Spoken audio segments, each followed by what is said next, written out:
इन शिव को गुरु बनाने का तरीका देने वाले साहब हरिनानंद जी ने इन 3 सूत्रों में अपना नाम अलग से नहीं दिया, क्योंकि वो एक ऐसी सत्ता है जिनको ये भय भी नहीं है कि लोग उनको भूलेंगे, क्योंकि लोग उनको भूलेंगे ही नहीं।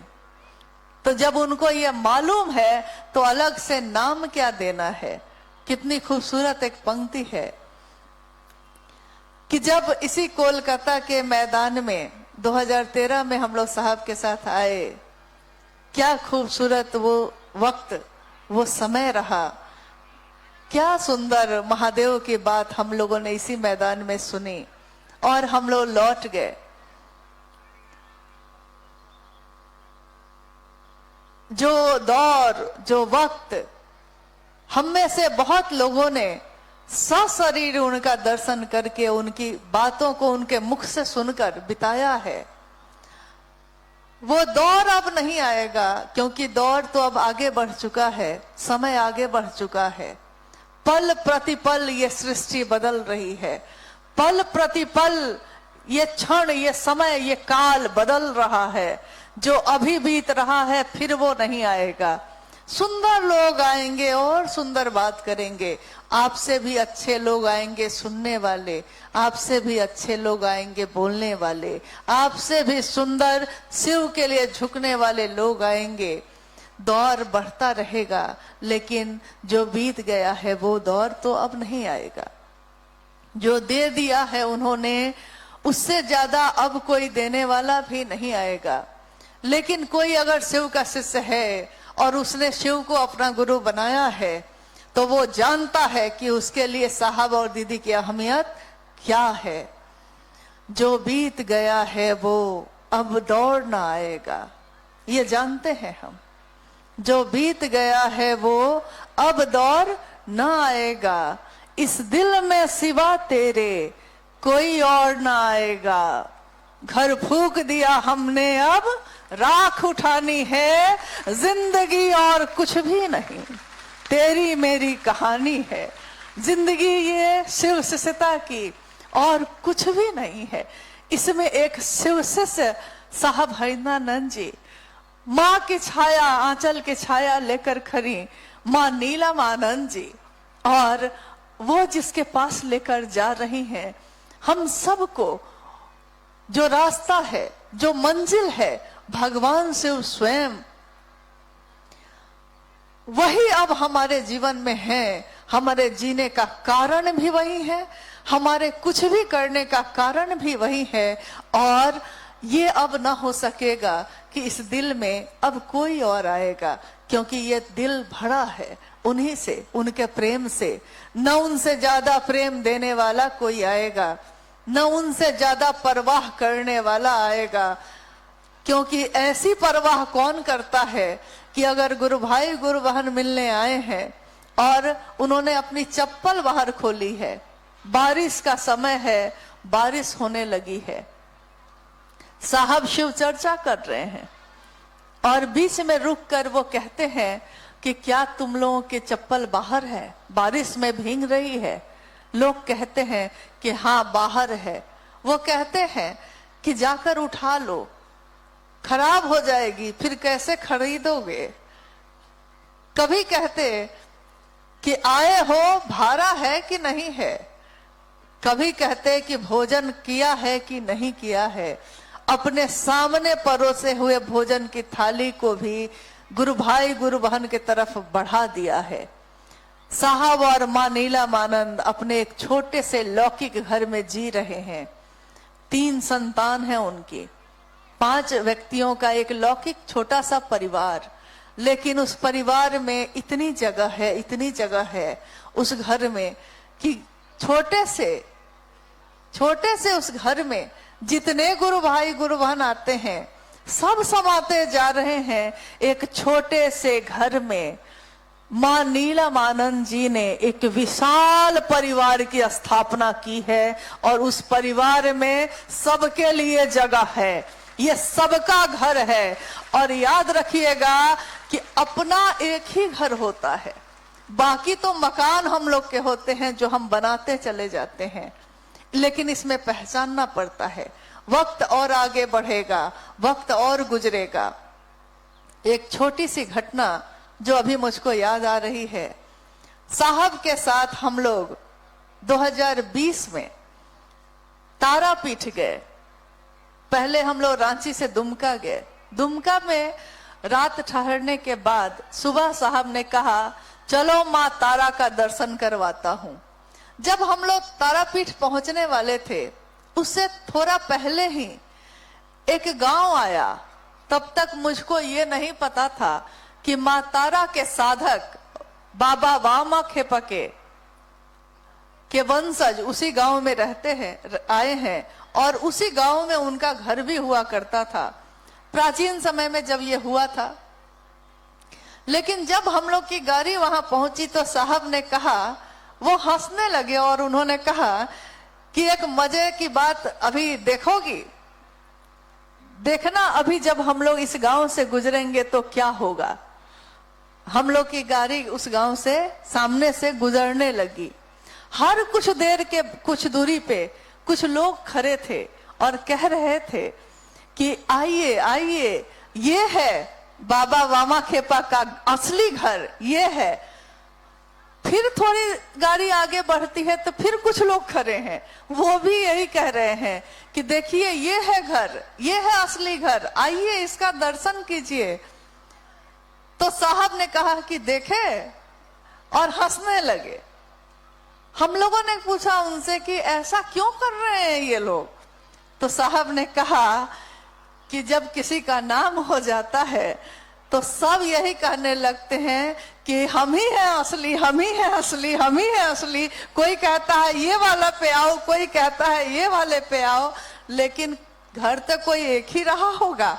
असली बात यह है कि उस साधक ने माँ तारा से जो अपना एक रिश्ता बनाया, सीखना तो उस चीज को है, मन में प्रवेश कराना है तो उस चीज का करो। क्योंकि मस्तिष्क से अगर कोई काम करोगे, दिमाग से कोई काम, कोई भी काम, चाहे वो महोत्सव का आयोजन हो, चाहे प्रतिदिन गुरु का कार्य जो हम आप करते हैं वो हो, कोई काम जो दिमाग से करेंगे तो दिमाग गणित बनाता है। मस्तिष्क से किया हुआ कोई भी काम गणित बनाता है, और गणित की एक सीमा होती है, उससे असीम वो नहीं हो सकता, उसकी एक सीमा है। लेकिन हृदय की सीमा नहीं होती। हृदय को जोड़ लिया है किसी से, हृदय को समर्पित किया है किसी को, तभी उस असीम का, उस अनंत का दर्शन कर पाइएगा। क्योंकि हृदय की कोई सीमा नहीं होती, वो असीम होता है, और असीम से मिलना है, ज्ञान के निधि अगम से मिलना है, तो हृदय को भी असीम ही करना होगा। इसलिए साहब ने कहा कि मुझसे मिलने भी कोई आता है तो मैं कहता हूं कि दिल लेकर ही आना भाई। क्योंकि दिल से मिलने की आदत रहेगी तो ये आदत महादेव से मिलने में बहुत काम आएगी। लेकिन अगर मुझसे दिमाग से मिलते रहे तो महादेव से भी मिल न सकोगे। इसलिए दिल लेकर ही आना, और उस दिल में शिव को लेकर आना, दिल लेकर ही जाना, और उसमें भी शिव को ही लेकर जाना। ये अद्भुत बात, ये अप्रतिम शिव की शिष्यता जिसका दान साहब ने दिया है। क्योंकि आज तक न तो दया मांगने की प्रथा रही है, न तो शिव की चर्चा करने का चलन रहा है, और न ही मन के से भाव प्रणाम करने का तरीका समझाया गया है। ये तीनों सूत्र, ये सूत्र त्रय हमारे शिव शिष्यता के रास्ते में हमारी मदद करते हैं, सहायक हैं ये। लेकिन मूल चीज क्या है? अक्सर हम लोग इस पे बात करते हैं कि हम जैसे ही शिव को अपना गुरु बनाते हैं, तत्क्षण हम कहते हैं उस व्यक्ति से कि शिव को गुरु बनाकर ये 3 सूत्र करिएगा, शिव आपके गुरु हो जाएंगे। लेकिन हम कभी भी ये नहीं सोचते कि 3 सूत्र सहायक है, तो मूल क्या है इसमें? कोई काम ऐसा होगा जो मूल है और उस काम की पूर्ति के लिए ही सहायता ली जाती है, सहायक क्रियाओं का सहारा लिया जाता है। अगर ये तीनों सूत्र सहायक हैं तो मूल क्या है? शिष्यानुभूति आप में से किसी ने पढ़ी है कि नहीं मुझको नहीं मालूम। सन 1990 में शिव के शिष्य साहब हरिनानंद जी ने अपनी अनुभूति को कागज पे लिखने की कोशिश की। अनुभूति, भाव का स्तर शब्दों में नहीं समा सकता, लेकिन उसको लिखने का प्रयास किया जा सकता है। वो शब्द झलक हैं, लेकिन आग तो उसके सीने में होती है जिसने उसको लिखा है।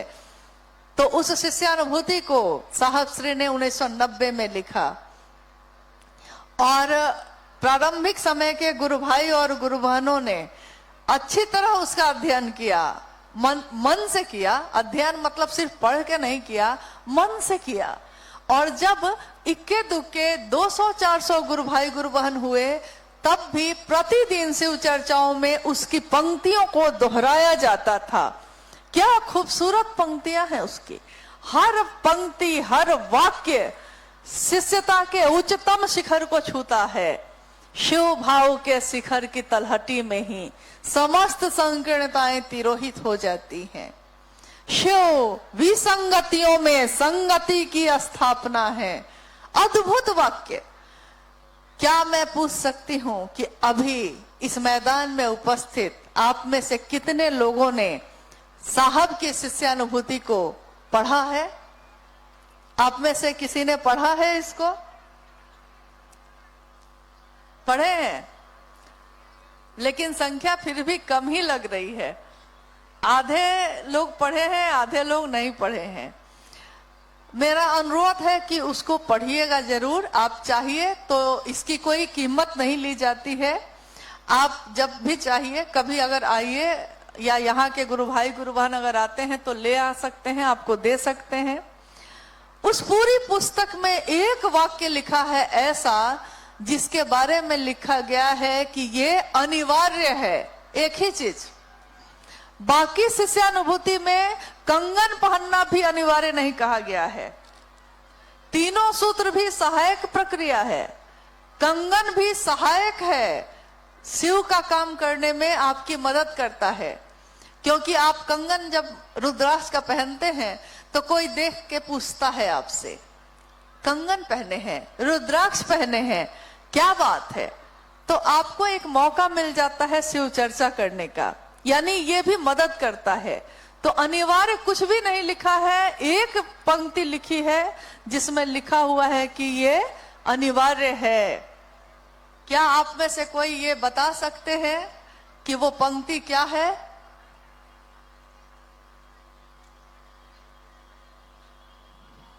कोई नहीं बता रहे हैं। कौन बोल रही हैं? हाँ बताइए। बहुत सुंदर। साहब ने यही कहा था कि जिस दिन आप ऐसा करिएगा मैं ताली बजाऊंगा आपके लिए। आप मेरे लिए क्या बजाते हैं? चलिए, इतने लोगों में एक गुरु बहन ने खड़े होके जवाब दिया और जवाब बिल्कुल सही है, इसलिए इस जवाब को लॉक किया जाए। लेकिन मेरे पास पैसा नहीं है, इसलिए हम 1 करोड़ आपको नहीं दे सकते। हाँ, तो ये जवाब है इनका, अस्थाई शिष्य भाव। ये तीनों सूत्र भी हम इसीलिए करते हैं कि मेरा जो भाव है शिष्य का, वो डगमगाए नहीं, वो हिले नहीं। कोई आया तो कुछ और समझा कर चला गया, कोई आया तो कुछ और समझा के चला गया। ये मेरे मन में जो रंग चढ़ा है, उस रंग पे कोई दूजा रंग अब ना चढ़े। ये रंगरेज है मेरे पिया, जिन्होंने रंग दिया है मेरे मन को। तो अब इस रंग में कोई दूसरा रंग ना चढ़े, इसकी कोशिश है। ये इसके लिए ये तरीके हैं कि ये काम करिए, मन ही मन दया मांगिए, मन ही मन प्रणाम करिए, शिव की चर्चा करिए, कंगन पहनिए, चाय पिलाइए, खाना खिलाइए, बैठाइए। एक प्रणाम करिएगा तो अनेक परिणाम आएंगे उसके। ये सारी तरीके हैं, लेकिन ये तरीके हैं अस्थाई शिष्य भाव हो जाए इसके लिए, प्रेम हो जाए इसके लिए ये तरीका है। लेकिन तरीका प्रेम नहीं होता। लेकिन तरीका इसलिए महत्वपूर्ण है कि उस तरीकों को छोड़ दीजिएगा तो प्रेम हो भी नहीं सकेगा। बड़ा मुश्किल है इस शिव तत्व को समझना, और शिव के शिष्य के तत्व को समझना भी बड़ा मुश्किल है। कोई एक बार सुन लेता है तो वो कहता है कि साहब तो हमेशा बोले कि मुझको प्रणाम करने की जरूरत नहीं है, महादेव को प्रणाम करना। और किसी दूसरे ने दूसरे दिन जाके सुना है तो उसने कहा कि उस दिन साहब कह रहे थे कि जो मुझको प्रणाम नहीं कर सकता वो शिव को क्या प्रणाम कर सकता है। तो बड़ा हम लोग अद्भुत स्थिति में पड़ जाते हैं कि समझ में ही नहीं आता कि वो एक बार कहते हैं कि जो मुझको प्रणाम नहीं कर सकता वो शिव को प्रणाम क्या करेगा, और एक बार कहते हैं कि जो शिव को प्रणाम नहीं कर रहा है वो मुझको क्या प्रणाम करेगा। तो ये तत्व समझना बड़ा मुश्किल है। इसलिए तत्व सीखने के लिए, तत्व समझने के लिए उसकी गहराई में जाने से अच्छा है समर्पित हो जाना, अपने आप को समर्पण कर देना इस बात के लिए कि मैं तो आपका शिष्य हूं। और शिष्य तो अज्ञानी ही होता है। जो इस बात को समझ गया वही सबसे बड़ा ज्ञानी है। जो ये कह सकता है कि मुझको कुछ नहीं आता, सचमुच में सबसे बड़ा ज्ञान यही है कि मुझको कुछ नहीं आता। लेकिन जब तक हमको ये समझ में आता रहेगा कि मुझको भी कुछ आता है, तब तक ये रास्ता ही वैसा नहीं, इस पे जाना ही नहीं हो सकेगा। आइए हम लोग इस धूप में, धूप लग रही है ना, अभी धूप याद आ रही थी। देखिए शिव भाव में धूप भी समझ में नहीं आती है। जब चित्त में प्रकाश फैलता है, जब हमारी चेतना उस शिव से मिलती है, चाहे कहीं मिले, अकेले में बैठे हो, किसी की बात सुन के मिल रही है, किसी से बात कह के मिल रही है, लेकिन अगर चेतना उस शिव से मिलती है तब क्या होता है? तब तपती धूप में भी ठंडी हवा का एहसास होता है। तब पतझड़ में भी फूलों की पंखुड़ियों का एहसास होता है। और तब मरुस्थल में भी बारिश की बूंदों की शीतलता अनुभव होती है। जब चित्त का आकाश हो और उसमें शिव का प्रकाश फैला हो, तब ऐसा होता है। आइए हम लोग कुछ जिज्ञासाओं पे बात करते हैं। आइए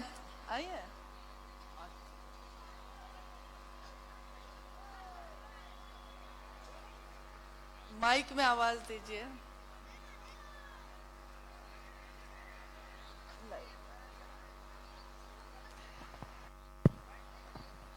जिज्ञासा है कि समष्टि से सिमटा हुआ मानव अपनी मानवीय मूल गुणों से वंचित रह जाता है। कृपया इस पे प्रकाश डालें। समष्टि से सिमटा हुआ, ये पंक्ति है आओ चलें शिव की ओर, जो पुस्तक साहब श्री के द्वारा लिखी गई है उसी की। इस पुस्तक में ये पंक्ति साहब ने लिखी है। ये हमारे गुरु शिव में है। समष्टि से सिमटा हुआ मानव अपनी मानवीय मूल गुणों से वंचित रह जाता है।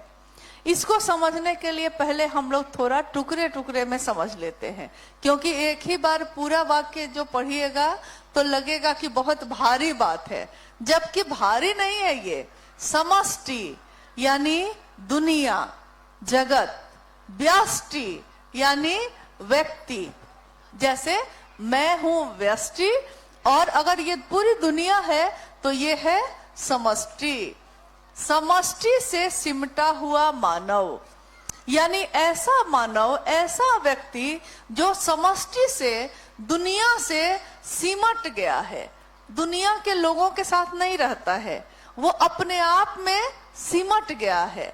तो अपने आप में जो सिमट गया है, अपनी मानवीय मूल गुणों से भी, जैसे मानव का मूल गुण क्या होता है?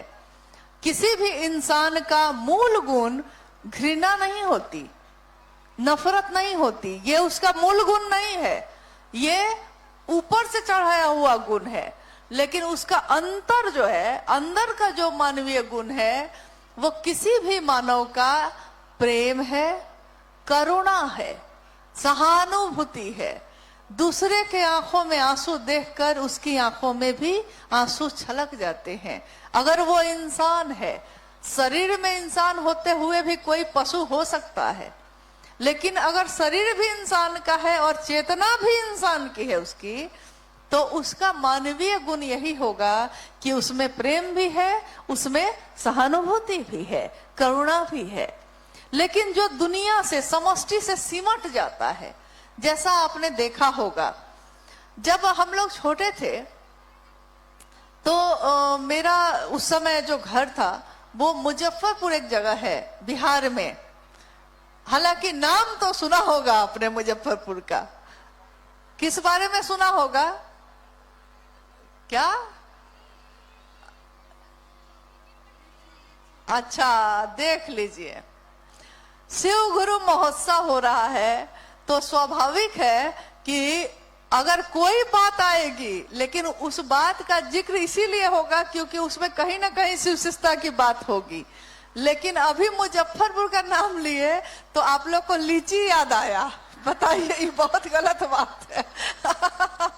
हालांकि हाँ, ये भी बात सही है कि लौकिक चीज देखिएगा तो लीची के लिए प्रसिद्ध है, लेकिन शिव शिष्यों के लिए वो धरती नमः शिवाय की भूमि हम कहते हैं उसको, क्योंकि तुर्की जो मुजफ्फरपुर में है, उसी तुर्की के स्थान पे साहब श्री के सांसों पे नमः आया था हवा के झोंके के साथ और शिवाय उतर गया था। इसलिए हाँ, नाम तो सुना होगा आपने, अब तो नाम सुना होगा। तो मेरा बचपन, लेकिन वहीं मुजफ्फरपुर जिले में ही, शहर में ही घर है मेरा। जब हम लोग छोटे थे, समष्टि की बात हो रही है इसलिए एक उदाहरण दे रहे हैं अपने जीवन से। तो हम लोग छोटे थे, अभी फरवरी का महीना है, अगले महीने में होली है। तो तब तक हम लोग होली मतलब समझते थे कि होली मतलब होली के दिन दिल मिल जाते हैं, रंगों से रंग मिल जाते हैं, और गिले शिकवे भूल के दोस्तों दुश्मन भी गले मिल जाते हैं। हम लोग बचपन में होली यही समझे थे, क्योंकि मोहल्ला का हर आदमी होली में शामिल होता था। इसका अर्थ हुआ कि सारा घर अलग अलग होते हुए भी एक परिवार की तरह था। नतीजा कि अगर कोई किसी घर में बीमार है और उसके घर में कोई नहीं है, तो मोहल्ले के सारे लोग उसकी तीमारदारी में लग जाते थे। लेकिन इन कुछ वर्षों में, अभी कितने वर्ष हुए होंगे, 20-25 वर्षों के अंदर में इतना परिवर्तन हुआ है कि अब कभी पूछते हैं, जा तो पाते नहीं हैं, लेकिन पूछते हैं कि क्या होली में आप लोग सबके यहाँ गए थे, लोग आप सबके यहाँ आए थे, तो पता चलता है कि अब होली जैसे पर्व में भी कोई घर से नहीं निकलता है, कोई किसी को अबीर लगाने नहीं जा रहा, कोई किसी के घर में पुआ खाने नहीं आ रहा। न जाने क्या हो गया है, घर बढ़ते चले गए हैं और रिश्ते टूटते चले गए हैं। ऐसा हो गया है, यानी समष्टि से सिमटा हुआ। दुनिया में पहले थे कि सब एक दूसरे से मिलते थे, अब सब अपने में सिमट गए हैं। कोरोना काल में, कोरोना जब हुआ था, रांची में एक घटना हुई जिसमें एक बूढ़ी महिला, उसका जो शरीर, उसकी मौत हो चुकी थी, लेकिन क्योंकि कोरोना का समय था, कोई किसी के तरफ झांक भी नहीं रहा था। तो जब दुर्गंध उठने लगी तो लोगों को पता चला, पुलिस में खबर की गई, फिर प्रशासन आया और उस महिला के शरीर को वहां से उठा के ले जाया गया। देखिए, जैसे ही दुनिया से सिमट के कोई आदमी अकेला होता है, अकेला यानी अलग फ्लैट में रहेंगे, अब माँ बाप के साथ नहीं रहेंगे, अब संयुक्त परिवार में नहीं रहेंगे, अब पति पत्नी अलग रहेंगे, भाई भाई के साथ नहीं रहना चाहता, दोस्त दोस्त के साथ भी औपचारिक हो गया है। अगर अपने आप आ जाए तो आप पूछते हैं कि बोल के क्यों नहीं आया, पहले से क्यों नहीं बताया, यानी औपचारिकता हो गई। क्या हुआ? मूल मानवीय गुण भी खत्म हो गए।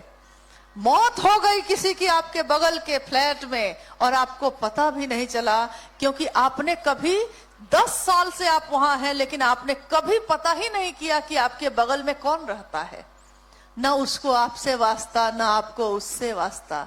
समष्टि से सिमटा हुआ व्यक्ति मूल मानवीय गुणों से भी वंचित हो जाता है। करुणा खत्म हो गई, सहानुभूति खत्म हो गई। जब खत्म हो गई तब क्या ढूंढते हैं? हम किसी को प्रेम नहीं देते, लेकिन हर व्यक्ति दूसरे से प्रेम ढूंढता है। अभी अनु भैया जब आए और चर्चा कर रहे थे तो उन्होंने कहा कि गर्मी बहुत है तो लोग जो है पेड़ ढूंढ रहे हैं। बड़ी सुंदर इस पे एक पंक्ति है कि शहर बसाकर अब सुकून के लिए, क्योंकि शहर बस गया है बड़ा बड़ा, तो सुकून के लिए अब शांति चाहिए। अब शहर बस गया है तो वहां शांति नहीं है, सुकून के लिए गांव ढूंढते हैं और हाथ में कुल्हाड़ी लिए हुए हैं और छांव ढूंढते हैं। यानी कुल्हाड़ी लेकर काटे भी जा रहे हैं और छांव भी ढूंढ रहे हैं। तो जब काट ही दिया है तो अब छांव कहाँ मिलेगा? आज शिव शिष्यता को इस कालखंड में 50 वर्ष से ऊपर हो गए, 91वां वर्ष बीत रहा है। 50 वर्ष से ऊपर ये शिव के शिष्यता का ये कालखंड में समय हो गया। प्रारंभिक समय में कैसे कैसे लोग आए होंगे, किस तरह उन्होंने अपने निर्बल सामर्थ्य में, न्यूनतम व्यवस्था में महादेव के काम को बढ़ाने में अपनी भूमिका दी होगी। लेकिन जैसे ही भीड़ थोड़ी बढ़ी, कुनबे में थोड़ा सा लोग बढ़े, तो हमको आपको सबको ये अच्छा लगता है। हालांकि जो थोड़ा पुराना हो गया उनको भी झुकना चाहिए, उनको भी अपने बाद आए हुए गुरु भाई गुरु बहनों को प्रेम देना चाहिए, रास्ते पे चलने का तरीका बताना चाहिए और साहब और दीदी के बारे में सुनाना चाहिए, ताकि वो सुने और समझें कि उनके जीवन में इसकी क्या भूमिका है, इसकी क्या कद्र है, शिव की शिष्यता क्या है, ये समझने में उनको मदद मिले। और नए जो गुरु भाई गुरु बहन बन रहे हैं और आ रहे हैं तेजी से, हम सब चाहते हैं, साहब स्वयं चाहते हैं कि वो लोग आगे बढ़े, महादेव के काम को और बढ़ाए, विस्तार दे, व्यापक करे और कोई किसी के रास्ते में खड़े होकर रोके नहीं, उसको चलने में मदद करे। लेकिन उनको भी ये याद रखना चाहिए कि पांव सूखे हुए पत्तों पर अदब से रखना। पांव जो आज पत्ते गिर के जो सूखे हुए आपको लग रहे हैं, कभी हरे थे वो, कभी उसी हरे पत्तों ने हवा दी थी, ठंडक दी थी, छांव दी थी। पांव सूखे हुए पत्तों पर अदब से रखना, धूप में मांगी थी तुमने पनाह इनसे कभी। इसी पंक्ति को बैनर पे लगवाया था साहब ने और रांची में एक कार्यक्रम का आयोजन किया, जिसमें उन सभी गुरु भाई गुरु बहनों को बुलाया, उनसे मिले, जो उस समय चले जब तपती दोपहर थी शिव शिष्यता की, और यही लोग छाया बनकर लोगों को लेकर चल रहे थे।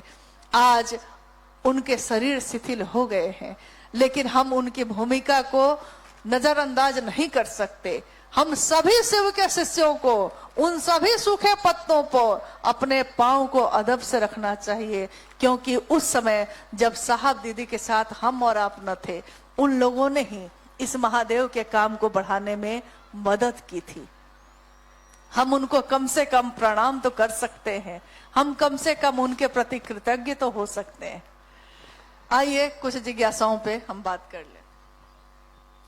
जिज्ञासा है कि साहब कहते हैं शिष्य की तरह सोचो, सोचने में क्या तुम्हारा खर्च होता है। तो ये शिष्य की तरह सोचना क्या होता है, कृपया दीदी जी बताया जाए। देखिए, ये प्रश्न है कि साहब कहते हैं कि शिष्य बनकर सोचा करो, यही ना? हाँ, शिष्य की तरह सोचो। क्या शिष्य की तरह सोच भी नहीं सकते हो? साहब कह रहे हैं। जिज्ञासा भी यही है, शिष्य की तरह सोच भी नहीं सकते हो। शिष्य क्या सोचेगा? कोई भी शिष्य अपने गुरु के बारे में सोचता है कि मेरे गुरु के आदेश का पालन हो रहा है कि नहीं हो रहा है, और मेरे गुरु का नाम इससे बढ़ेगा कि घटेगा।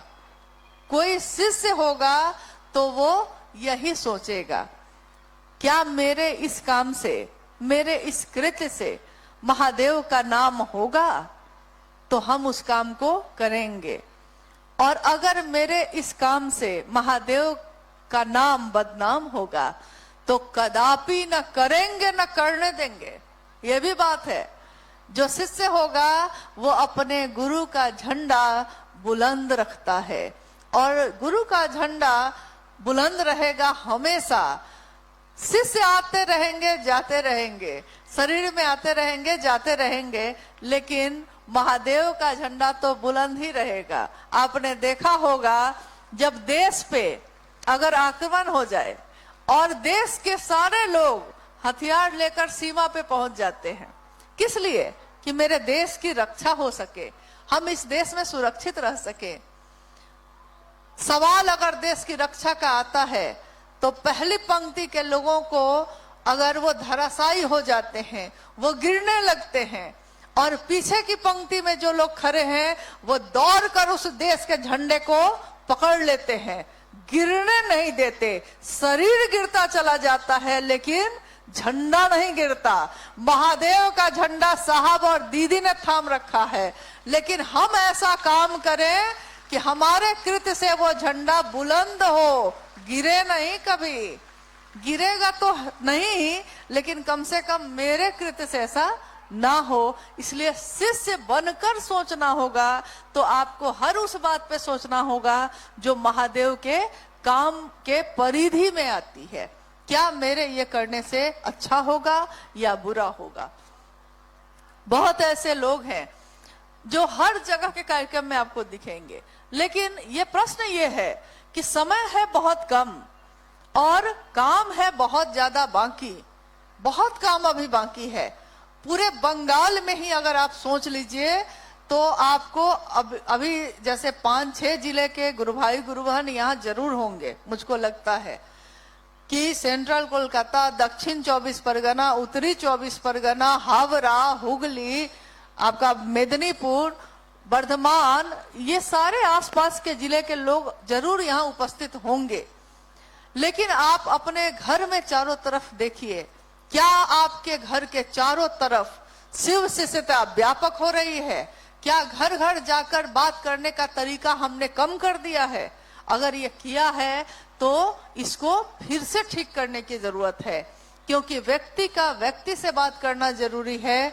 ये महोत्सव या कार्यशाला या दूसरी चीजें जो मीडिया के द्वारा भी हम लोग देते हैं, वो लोगों के मन में शिव गुरु है, हम शिष्य हो सकते हैं, ये संदेश तो पहुंचा सकती है। लेकिन असली जागरण तब होता है जब व्यक्ति व्यक्ति से बात करता है, और इतनी बात करता है कि वो पौधा मजबूत हो जाए। जब वो पौधा मजबूत हो जाए फिर आगे बढ़ जाइए और दूसरों को भी अब जोड़ने की कोशिश करिए। लेकिन अभी काम बहुत बाकी है और हम सब ये संकल्प लेते हैं, क्योंकि ये जगह बहुत महत्वपूर्ण है। ये एक ऐसी धरती है जिस धरती पे हम आप बैठे हैं। हमारे साहब और दीदी के चरण यहाँ पधारे हैं एक साथ। शिव और शक्ति का ये अन्योन्याश्रित प्रेम ना हो। अन्योन्याश्रित यानी इतना अभिन्न है, एक है, अलग होकर भी एक है, और इतना अभिन्न है, इतना अन्योन्याश्रित है कि इसके प्रेम के बिना घास की एक पत्ती भी नहीं उग सकती। तो इस धरती के पे बैठे हम सभी शिव के शिष्य ये संकल्प ले, फिर से संकल्प ले, पुनर्स्थापना शिव की कर चुके हैं साहब, लेकिन उन पौधों को पानी चाहिए, छांव चाहिए, उनको देखभाल की जरूरत है। तो आप हम सब मिलकर इस महान काम को, इस बड़े उद्देश्य को अपनी संकीर्णताओं को पीछे छोड़कर करने की कोशिश करें। अंतिम करते हैं, एक कोई करके अंतिम कर देते हैं। जिज्ञासाएं तो बहुत सारी आपने भेजी हैं, समय की अब मानना है। चलिए एक अंतिम जिज्ञासा है, अध्यात्म क्या है? शिव रूपी ज्ञान से संजात एक सामान्य आचरण, एक सामान्य भावाचरण जगत के लिए अनुकरणीय है। कैसे? पहली जिज्ञासा है आध्यात्म क्या है? आध्यात्म सबके लिए एक ही तरह की रोशनी है, वो अलग अलग नहीं है, लेकिन जिसके शरीर में जो जीवात्मा है तो वो परमात्मा का ही अंश, ऊर्जा ही है। वो वही ऊर्जा जो मनुष्य के शरीर में आई है, अंश में आई है, तो उसको मनुष्य आत्मा कहते हैं, जीवात्मा कहते हैं। वही ऊर्जा जो परम ऊर्जा के साथ है, परमात्मा कहते हैं। और वही जो अलग अलग शरीर में जिसका प्रस्फुटन हुआ है, जो अंश है शिव का, उसी ऊर्जा से आज हम आप सब चल रहे हैं। साहब कहते हैं कि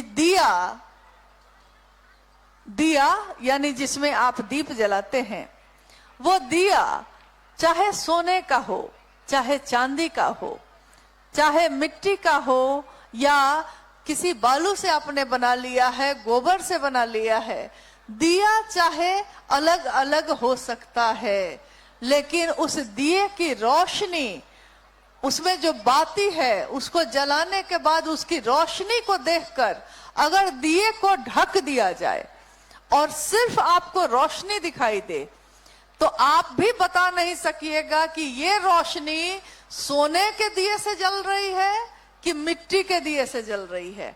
ये पता नहीं चल पाएगा, क्योंकि रोशनी सबकी एक ही है। इसीलिए आध्यात्म यानी खुद की खोज, मैं कौन हूं, कहां से आया हूं, कहां को जाऊंगा। ये फूल जो खिलते हैं, मुरझाते हैं, कैसे खिलते हैं, कैसे मुरझा जाते हैं। एक दिन साहब श्री ने भी ये सोचा था। साहब के परिवार में, साहब के पिताजी के जो पिताजी थे, यानी साहब के दादाजी, उस समय सिवान के अमलोरी में हैजा फैला और 3 दिनों के अंतराल में साहब के दादाजी और उनके भाई, 2 भाई, सारे के सारे लोग 3 दिन के अंतराल में खत्म हो गए। साहब ने लिखा है इसको कि मैं सोचता था कि ये क्या होता है कि अचानक कोई चलता फिरता हंसता बोलता आदमी, ऐसा क्या होता है कि वो सीधे चलते चलते खत्म हो जाता है। लगता है जैसे उसके अंदर का वो प्राण निकलते ही उसके शरीर में अब कुछ ना रहा। ये कहां से आया था, कहां को चला गया, मैं कौन हूं, कहां से आया था, जब नहीं आया था तो कहां था, और जब इस शरीर से निकलूंगा तो कहां जाऊंगा। इसकी खोज ये है अध्यात्म। और एक जिज्ञासा है कि शिव के शिष्य का एक सामान्य भावाचरण भी जगत के लिए अनुकरणीय होता है। शिव भाव से संजात एवं प्रगाढ़ सामान्य भावाचरण भी, इसकी ये जो पंक्ति है, ये पंक्ति भी किस पुस्तक की है, कहां लिखा हुआ है ये पंक्ति? शिष्यानुभूति में। देखिए बहुत जरूरी है उसको पढ़ना। शिष्यानुभूति की ये पंक्ति जिसमें साहब कह रहे हैं कि शिव भाव से संजात एवं प्रगाढ़, संजात मतलब भींगा हुआ डूबा हुआ उसमें, और प्रगाढ़ यानी गहरा।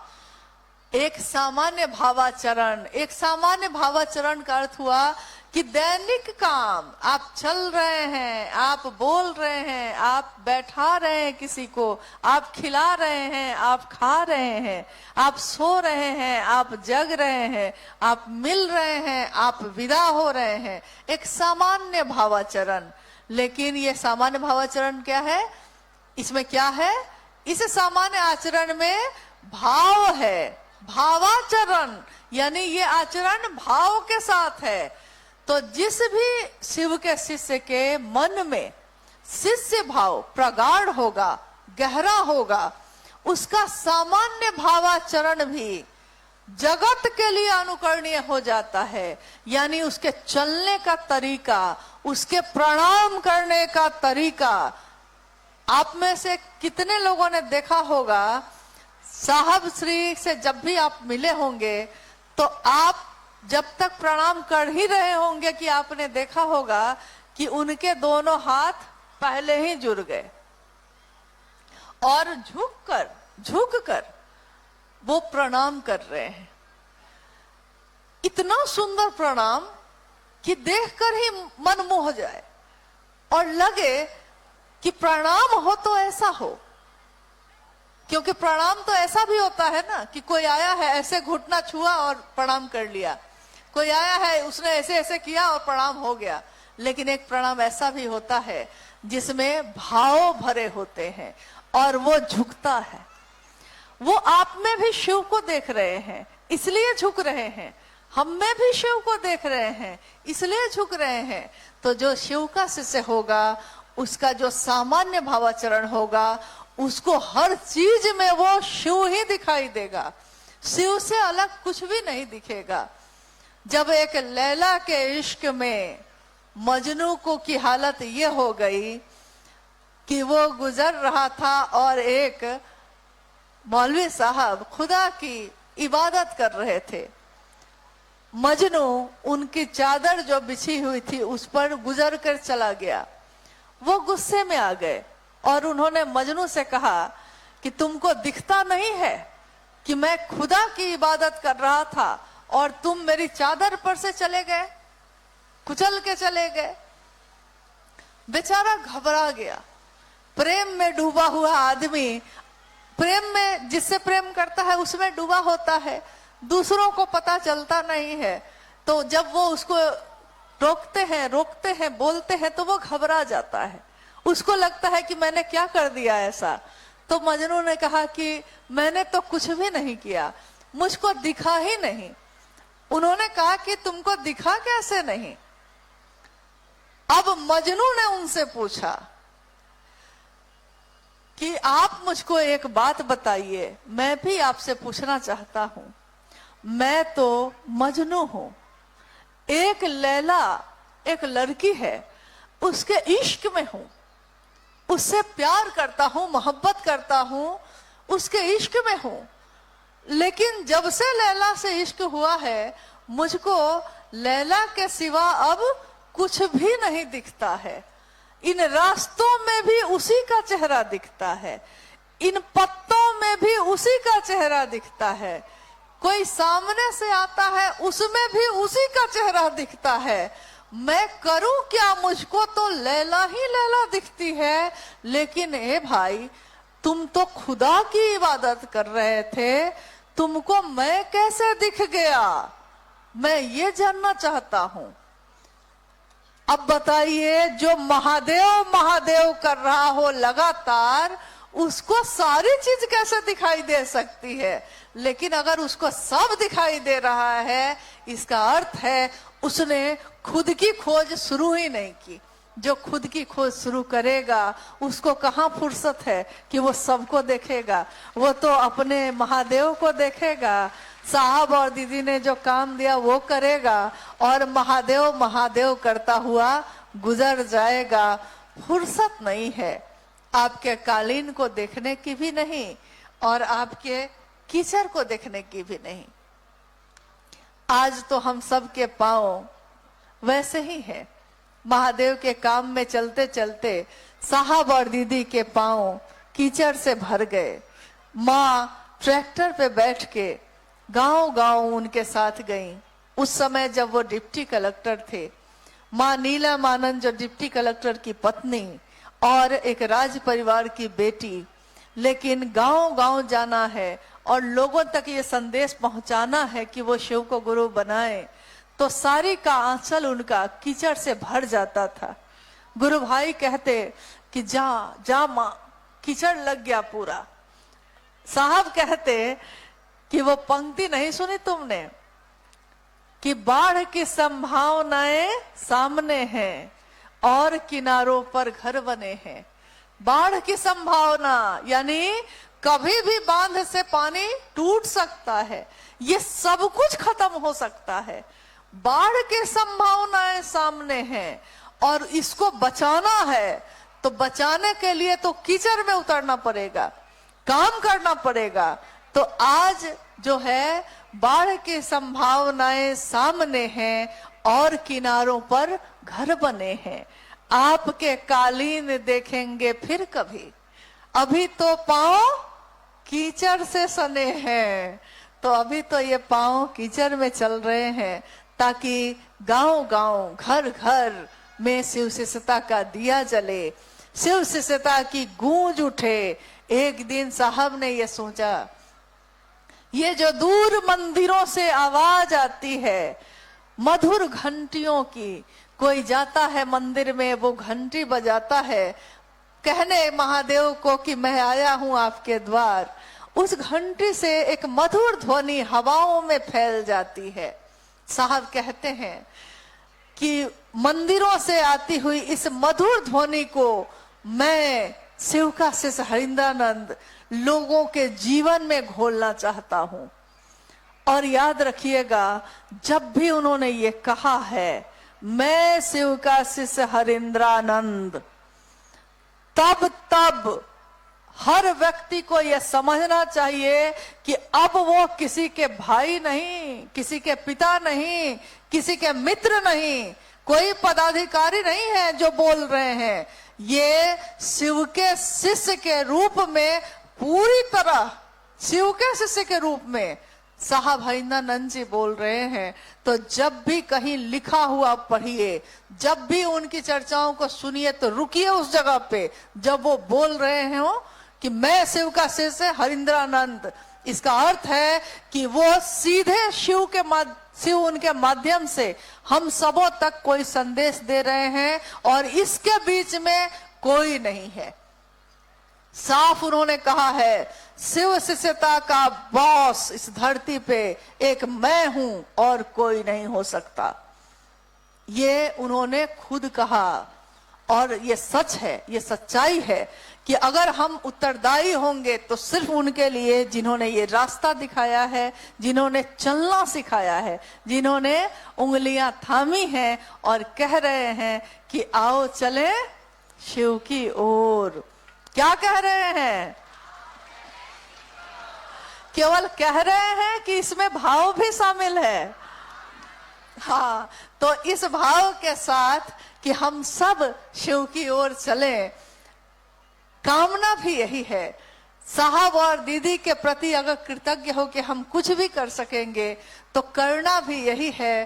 तो आइए हम सब शिव के शिष्य इस सुंदर शिव गुरु महोत्सव में, जिसमें सबने सहभागिता दी और अंतिम क्षणों तक मात्र अपने गुरु की दया के आश्रय में जाकर ही ये संपन्न हो सका है। हम सभी शिव के शिष्य अपने गुरु शिव को कुछ भी नहीं दे सकते, बस झुक गए हैं, कृतज्ञ हैं कि आपकी दया का आश्रय अगर हो तो फिर सारी कायनात अपनी ही हो जाती है। सब उसमें मदद करते हैं, सबने मदद की, सबने अपनी सहभागिता दी है।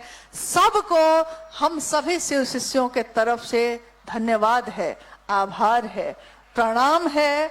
अपने गुरु महादेव से भी ये दया की याचना है कि हम सभी शिव शिष्यों को इसी तरह अपनी तरफ बढ़ाते रहिए, अपना काम कराते रहिए। शिष्य बनेंगे कि ना बनेंगे नहीं जानते, ये तो आप जानते हैं, लेकिन अपना काम कराते रहिए। शिष्या ना समझ कोई बात नहीं, तेरे काम तो आने दे। आप सभी के चरणों में प्रणाम है, आप सबको मेरा प्रणाम।